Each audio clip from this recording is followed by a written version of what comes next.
kwa Wakristo kwa kukosa ufahamu hawazitambue.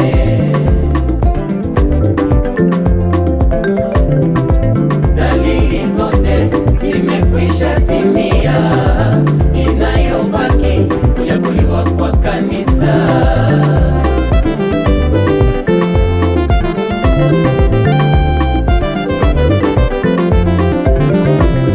Chukizo la uharibifu mahali patakatifu, watu watapenda fedha kuliko Mungu wao.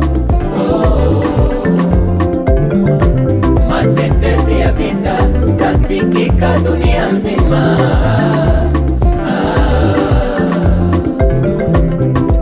Makanisa mengi kwa leo zimefungwa jameni, viongozi kupigania matoleo.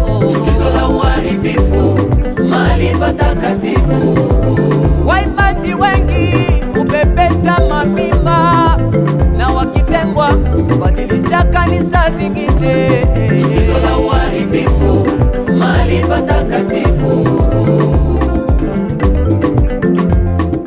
Siku hiyo itakuwa kilio na kusaga meno, oh. Siku hiyo hakuna baba na mama, siku hiyo hakuna kaka na dada, siku hiyo hakuna mama na mtoto, bali kila mtu ataubeba muzigo wake. Kwa nini Wakristo wanapenda mambo ya mitandao tu?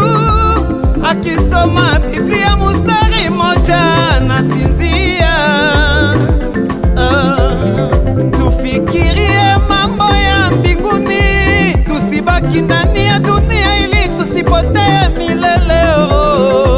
Siku hizi Wakristo wamependa mahubiri ya baraka tu, ukiwambia wache zambi wote wamekukimbia. Wanapenda kuishi kanisani kwa uhuru, wakinya pombe, wakisharata, wakivuta bangi usiseme. Unaposema wanapotoka wanaenda kwa kanisa zingine. Watu hawana tena woga wa kufanya dhambi, waingia katika vyama vya kisiasa, tena katika vyama vya mapepo, ili wapate kazi nzuri, ili wapate pesa nyingi. Wamesahau neno Yohana aliyosema ya kwamba shoka limekwisha weka kwenye muti, tayari itakatwa, itaanguka. Hakuna jiwe litakalobaki juu ya jiwe lingine. La joie du salut nous chantons Maranatha, Jésus revient bientôt. Attention, Yesu atakuja kama mwizi.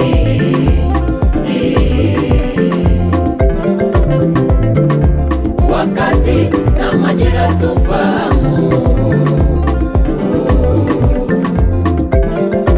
wajianaje ewe ndugu yangu, wakati Yesu atakaporudi, utakuwa ngano au makapi. Najiswali kwa nini Wakristo kuliko kumogopa Mungu wao waogopa wanadamu. Ukiwakuta kanisani utazani kwamba malaika, lakini fika nje ukazani pepo ya kuzimu. Hukumu ya Mungu yaja.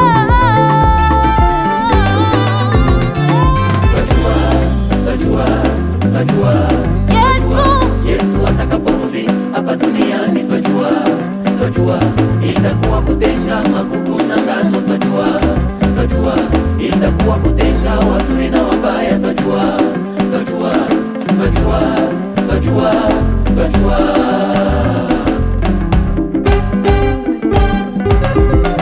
Watakaoshinda watavikwa taji, tutaimba na Bwana, ale tutacheza na Bwana, sisi tutacheka na Bwana, tutalaga dunia, mauti bai, shomaje kwa